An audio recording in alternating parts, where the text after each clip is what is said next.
to our listening audience out there in Sumter County and beyond. Welcome to A Patriot's Voice for Freedom. We, the Patriots, want to thank you for tuning in to listen to WKFL 1170 AM Kickin' Country. We look forward to providing you with information on those issues we consider of vital and controversial importance and invite you to join us in our dedication to fighting for the preservation of our country, our Constitution, and our freedoms. We ask that you remember and pray for the men and women of the armed forces for their brave sacrifices they make to keep our nation safe from our enemies, both foreign and domestic. Today's show topic is on a subject that many of us are unaware of and many lack knowledge about. We hope to share with you information that will lead to a clear understanding about what a brokered convention is, and if we do have one, just how it will affect us as American voters. A Patriot's Voice for Freedom is honored to have as our guest speaker today, Barbara Haney. And welcome, Barbara. And before we get started, I would like to introduce you to our Patriot panel. We have online Donna Arthur. Donna is from North Carolina. And Valerie Kelly Bass. Valerie is from Florida. Lamu Cherie, and she is from, Lamu, where are you from? Alabama. I'm from Florida. Stacy Coleman. Stacy, you are from? Louisa, Kentucky. Barbara is a private citizen who lives in the woods of Alaska and is a conservative Facebook activist who was impressed by Speaker Gingrich's resume and debate performance. After the Virginia ballot, she worked to get Speaker Gingrich on the ballot in Alaska and went and got signatures to get him on the ballot during a, I guess, below 54 cold snap. This was during the Florida primary. She volunteered to work for her regional primary preference poll.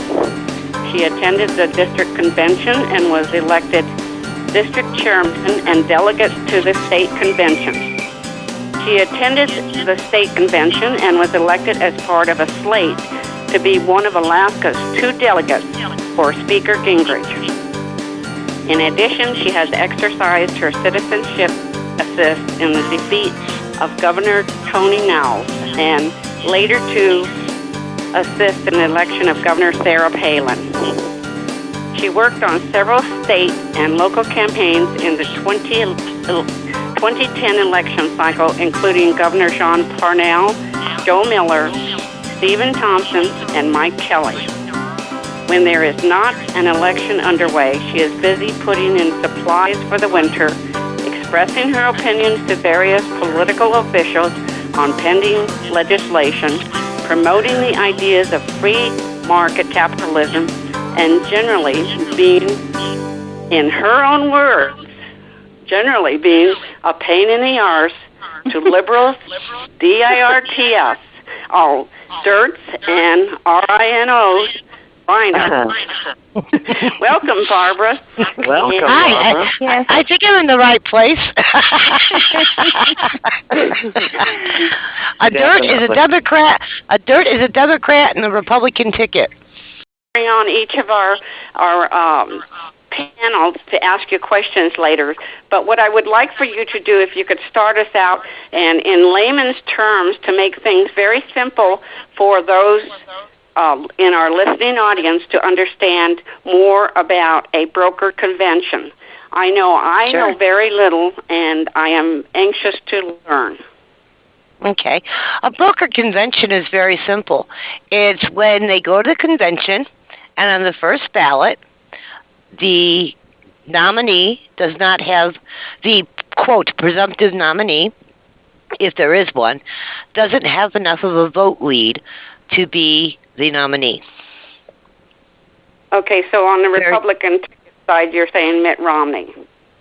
Right. Well, he would be the presumptive nominee, right? Mm-hmm. Now, sometimes there isn't a presumptive nominee. In 1952, going into the convention, Eisenhower had 592 delegates, and Robert Taft had 500, just a little over 500 delegates. That was a dead heat going into that convention. So, there wasn't really a presumptive nominee in the same way. But there's been many instances in history when we have had a, quote, presumptive nominee that blew it big. And starting in 1860, really in the very first Republican convention, you had a nominee who was a presumptive nominee and technically speaking, had the delegates to pull it off on the first ballot. So he gave this horrendous speech on how wonderful Syria was, I keep looking for the text of the speech, and I have yet to find it. But in the accounts of the speech, I've read something about he was talking about how wonderful Syria was, and a few other things. And it turned out that he was just not what people thought, and they were furious on the convention floor, and they just started backing anybody. It became anybody but Seward.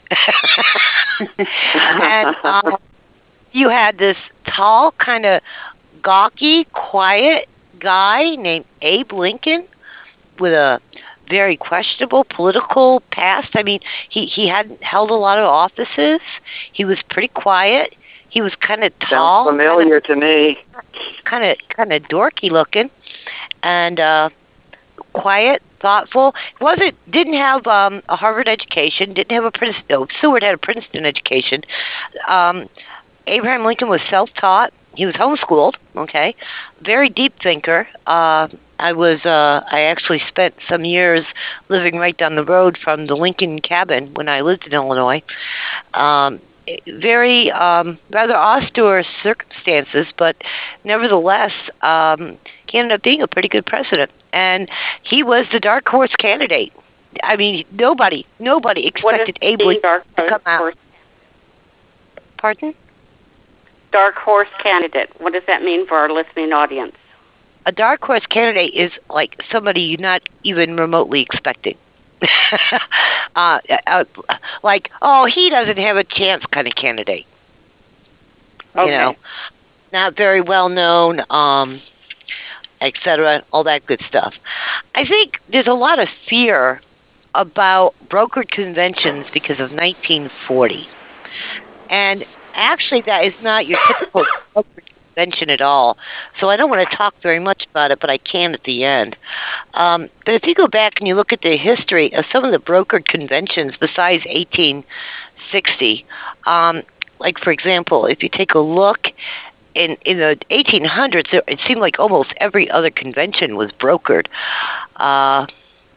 And so, I mean, there's this general fear about brokered conventions because, you don't know who's going to come out, you don't know who's going to win, and, it could dry up funding sources. But I think a brokered convention is a good thing. In 1876, this guy named Rutherford B. Hayes, okay, he was another what they call a dark horse. He was the last place finisher, okay. This guy named James Blaine was the presumptive nominee. He goes to convention. He's got it. He's got the clear majority. There's a few others. There's Oliver Morton from Indiana. There's Benjamin Bristow from Kentucky. There's Roscoe Conkling. Yeah, old Roscoe Conkling was the nemesis, was the enemy, sworn enemy of Blaine, and he was not going to let Blaine have it. All right, there was contention between Roscoe Conkling and James Blaine that was infamous. Conkling was your standard New York Party boss, okay? And Blaine was former Speaker of the House. And a lot of people think that Blaine and Newt Gingrich are very similar, but actually, besides being Speaker of the House, they really are nothing alike. Blaine would actually, if you look at his policies, he's far more like Ron Paul than he ever would be like Speaker Gingrich. But nevertheless, they go in, they get in there, and it's just, boy, the first ballot comes around, and Blaine doesn't have it. Nobody has it, really. Blaine has the biggest majority. But this poet named James Lowell had been really kind of taken with what Rutherford B. Hayes had talked about. And he started working the convention floor, and he got Conkling interested. He got some of those delegates interested. And at the end, on the seventh ballot, Hayes had it. Hayes got the nomination, and he went on to win the election. Wow, that is fantastic. Thank you for that information.